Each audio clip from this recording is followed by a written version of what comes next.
बच्चों जय हिंद। स्वागत है आप सभी का गणित की कक्षा में। आज हम पढ़ेंगे कक्षा 8वीं के गणित में अध्याय 10। अध्याय 10 में हम देखेंगे बहुभुज, पॉलीगॉन। आप यहाँ पर देखिए चित्र में ध्यान से। ये पहला चित्र त्रिभुज है, फिर ये समांतर चतुर्भुज है, ये पंचभुज है, ये षटभुज है और ये अष्टभुज है। इस प्रकार से आप देख रहे हैं बच्चों, इस चित्र को देखने से ही हम बहुभुज का परिभाषा बना सकते हैं। 3 या 3 से अधिक, देखिए यहाँ पर 3 भुजाएं हैं। 3 या 3 से अधिक भुजाओं से घिरी हुई बंद आकृति को हम बहुभुज या पॉलीगॉन कहते हैं। तो यह बहुभुज की परिभाषा। और भी बहुत सारी चीज़ें आपको पढ़ने को मिलेंगी इस पुस्तक में। अध्याय के शुरुआत में हम आपसे उम्मीद करते हैं कि आप अध्याय के शुरुआत में जितनी भी बातें लिखी गई हैं, बताई गई हैं, उनको ध्यान से पढ़ेंगे और समझेंगे। हम सीधा शुरू करने जा रहे हैं प्रश्नावली 10। तो चलिए देखते हैं प्रश्नावली 10 में क्या प्रश्न है।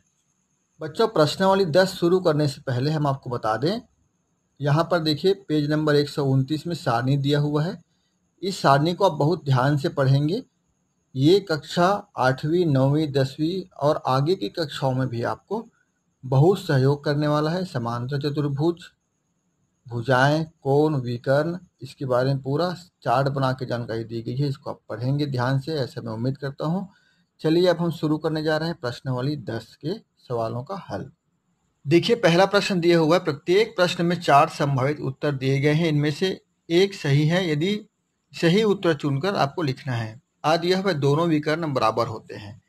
दोनों विकर्ण किस में बराबर होते हैं? ऑप्शन देखिए, समांतर चतुर्भुज, सम चतुर्भुज, आयत और समलंब चतुर्भुज। इसका सही ऑप्शन आंसर होगा तीसरा, आयत। देखिए यहाँ पर ये एक आयत है। डी और बी एक विकर्ण है, ए और सी एक विकर्ण है। दोनों विकर्ण आपस में बराबर होते हैं। आप चाहें तो आयत बनाकर इसकी लंबाई भी नाप सकते हैं। ये एक विकर्ण है और ये एक विकर्ण है, दोनों आपस में बराबर होते हैं। वर्ग के विकर्ण भी आपस में बराबर होते हैं, लेकिन ऑप्शन में वर्ग नहीं है, आयत है, इसलिए हमारा सही आंसर होगा आयत, तीसरा वाला ऑप्शन आपका। फिर देखिए किसी चतुर्भुज में सभी कोण आपस में बराबर होते हैं।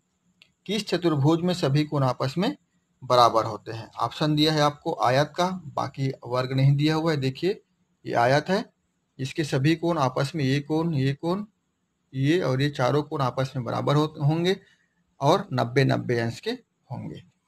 तो हमारा आंसर होगा यहाँ पर चौथा, आयत। अब देखिए समांतर चतुर्भुज का एक कोण यदि 60 अंश का हो तो उसके सम्मुख कोण होगा कितने का होगा? यदि एक कोण 60 अंश का हो तो ये देखिए यहाँ पर समांतर चतुर्भुज है ये। यदि ये वाला कोण 60 अंश का हो तो आप जानते हैं समांतर चतुर्भुज में सम्मुख कोण आपस में बराबर होते हैं, तो इसके सम्मुख कोण हो जाएंगे ये भी 60 अंश का। जब ये दोनों 60-60 अंश के हों तो बाकी के जो बचे कोण होगा 120 अंश और 120 अंश का। कैसे होगा आगे हम इसको बताएंगे। ये यदि 60 अंश का हो तो इसके सम्मुख कोण भी 60 अंश का होगा। इस प्रकार से आप देखेंगे तो यहाँ पर हमारा सही आंसर होगा 60 अंश का, पहला ऑप्शन होगा। देखिए दिया हुआ किसी समांतर चतुर्भुज की संलग्न भुजाओं की लंबाई क्रमशः 8 सेंटीमीटर व 6 सेंटीमीटर हो तो उसका परिमाप होगा। अब देखिए समांतर चतुर्भुज की संलग्न भुजाएं बोला गया है, तो यहाँ पर समांतर चतुर्भुज, आयत भी एक समांतर चतुर्भुज है। हम इसमें देख लेते हैं क्या क्या बोला गया है आपको। 8 सेंटीमीटर, 6 सेंटीमीटर। ये 6 सेंटीमीटर है, ये 8 सेंटीमीटर है। यदि ये 6 सेंटीमीटर है तो ये भी 6 होगा, और नीचे वाला 8 है तो ऊपर वाला भी 8 सेंटीमीटर होगा। सेंटीमीटर। परिमाप क्या होता है? आयत का परिमाप चारों भुजाओं के मापों का योग, यही परिमाप होता है। यह हम सूत्र लगाते हैं, आयत का परिमाप बराबर लंबाई धन चौड़ाई, 2 गुना लंबाई धन चौड़ाई। तो चलिए सभी जोड़ लेते हैं। 8 8 16 और 6 6 12, कितना हुआ? 16 और 12 28। तो यहाँ पर ऑप्शन देखते हैं कौन सा है, दूसरा। तो दूसरा हमारा उससे ही उत्तर होगा 28। तो इस प्रकार से आप बहुविकल्पी प्रश्नों को हल करेंगे। प्रायः प्रश्नावली 10 से बहुविकल्पी प्रश्न 1-2 आता ही है परीक्षा में, इसलिए आप इस पाठ की तैयारी अच्छे से करेंगे। साथ ही साथ रिक्त स्थान भी इसमें पूछा जाता है। तो देखिए रिक्त स्थान दिया है, दूसरा आपको निम्नलिखित रिक्त स्थानों की पूर्ति कीजिए। तो चलिए देखिए, पहला है इसका, ऐसा चतुर्भुज जिसके विकर्ण बराबर होते हैं तथा प्रतिच्छेद बिंदु पर समकोण बनाते हैं, उस चतुर्भुज को कहते हैं, क्या कहते हैं? समचतुर्भुज। देखिए यहाँ पर ये एक समचतुर्भुज है जिसके विकर्ण आपस में एक दूसरे को समकोण में विभाजित करता है। वैसे वर्ग के भी विकर्ण आपस में एक दूसरे को समकोण विभाजित करता है और प्रत्येक वर्ग एक समचतुर्भुज ही होता है, इसलिए हमारा यहाँ पर उत्तर आएगा समचतुर्भुज। दूसरा देखिए, वह चतुर्भुज जिसमें केवल एक भुजा समांतर हो चतुर्भुज कहलाता है। क्या कहलाएगा? देखिए एक भुजा समांतर है, यहाँ पर एक सम्मुख भुजा समांतर है, एक सम्मुख भुजा, ये देखिए ये एक भुजा है, नीचे वाली भुजा दोनों आमने सामने है, सम्मुख भुजा है, यही समांतर है और ये दोनों समांतर नहीं है, इसलिए हम इसको कौन चतुर्भुज कहते हैं? समलंब चतुर्भुज कहते हैं। तो यहाँ पर हमारा उत्तर होगा समलंब चतुर्भुज कहलाता है। दूसरा में समलंब, आप चाहें तो इस बुक में पीछे उत्तर दिया है उसको भी देख सकते हैं, लेकिन थोड़ा समझने के लिए हम इसको क्लियर करते जा रहे हैं साथ साथ। अब देखिए 3 दिया हुआ है, किसी बहुभुज में यदि 6 शीर्ष हों तो उसके भुजाओं की संख्या कितनी होगी? 6 शीर्ष हों, देखिए यहाँ पर चित्र में ये देखिए इसमें 6 शीर्ष है, 1 2 3 4 5 6 भुजाएं कितनी? देखिए 1 2 3 4 5 6, तो जितने शीर्ष हैं उतनी भुजाएं। त्रिभुज में 3 शीर्ष 3 भुजाएं होती हैं, चतुर्भुज में 4 शीर्ष और 4 भुजाएं, उसी प्रकार से पंचभुज में 5 शीर्ष 5 भुजाएं, तो षटभुज में 6 शीर्ष और 6 भुजाएं। चौथा देखिए, यदि किसी बहुभुज में भुजाओं की संख्या n हो तो किसी एक शीर्ष से सभी विपरीत शीर्षों को मिलाने पर बनने वाली त्रिभुजों की संख्या कितनी होगी? आइए इसको यहाँ पर देखते हैं हम।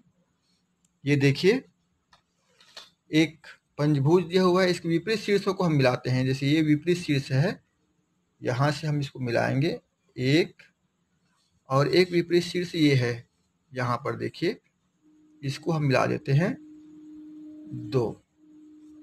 इसके बाद और विपरीत शीर्ष नहीं है, ये तो संलग्न शीर्ष है, ये भी संलग्न शीर्ष है, इसको मिलाते भी नहीं बनेगा, मिलेगा तो इसी लाइन में आएगा। अब देखिए त्रिभुजों की आपको संख्या गिननी है, कितने त्रिभुज बने? देखिए ये एक त्रिभुज हुआ, ये वाला 1, ये वाला 2 और ये वाला 3, कुल 3 त्रिभुज बने।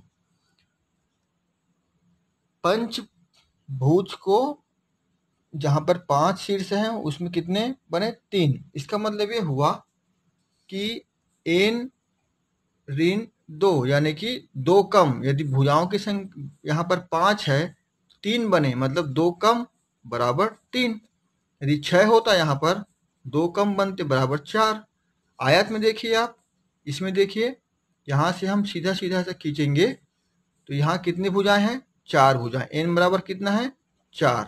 2 कम बना है बराबर 2 त्रिभुज बना। यहाँ पर देखिए एक त्रिभुज और 2 त्रिभुज, 2 त्रिभुज बना यहाँ पर। तो हमारा सूत्र बन जाता है n ऋण 2, तो हम यहाँ पर लिखेंगे n ऋण 2। अब देखिए प्रश्न क्रमांक 3 दिया हुआ है आपको, एक वर्गाकार कागज के चारों शीर्षों को कैंची से काटा गया है, प्राप्त आकृति कौन सा बहुभुज क्षेत्र बनाती है? अपने साथियों से चर्चा कीजिए। तो चलिए इसके लिए हम एक वर्गाकार कागज का टुकड़ा ले लेते हैं और उसको हम काट देते हैं। ये देखिए ये एक वर्गाकार कागज के टुकड़े हैं, इसके चारों शीर्षों को काटना है बोला गया है, तो काट देते हैं। एक शीर्ष ये हम काट दिए यहाँ पर, ठीक है, एक शीर्ष ये हम काट देते हैं यहाँ पर, 2 शीर्ष कट गया, एक शीर्ष हम यहाँ से काट देते हैं और एक शीर्ष यहाँ से काट देते हैं। अब आप देख रहे हैं कैसी आकृति बन गई है, देखिए इसको ध्यान से, कौन सा आकृति बनी? देखिए इसको, वर्गाकार था ये इस प्रकार से, और काटने के बाद कौन सी आकृति बन गई इसमें? अष्टभुज। देखिए अष्टभुज बन गई ना, ये 1 2 3 4 5 6 7 और 8, इस प्रकार से अष्टभुज आकृति बन गई है। तो आप अपने साथियों से ऐसी चर्चा भी कर सकते हैं, इसके बारे में आपको कहा गया है। बच्चों प्रश्न क्रमांक 4 5 6 7 और 8 इसको हम देखेंगे अगले वीडियो में। प्रश्न क्रमांक 4 अक्सर पूछा जाता है, इसलिए आप इस प्रश्न को जरूर बार बार बनाकर देखिएगा। ये अक्सर परीक्षा में पूछा जाता है। साथ ही साथ एक उदाहरण भी है इस प्रश्नावली के पहले, उसको भी आप बनाकर देखिएगा, वो भी कभी कभी परीक्षा में पूछा जाता है। अध्याय 10 बहुत महत्वपूर्ण है, क्योंकि इस पाठ से अक्सर बहुविकल्पी प्रश्न, खाली स्थान के प्रश्न और ये जो प्रश्नावली में प्रश्न दिया हुआ इसमें से एक एक प्रश्न जरूर पूछा जाता है। तो मिलते हैं अगले वीडियो में, तब तक के लिए आप सभी को जय हिंद, नमस्कार।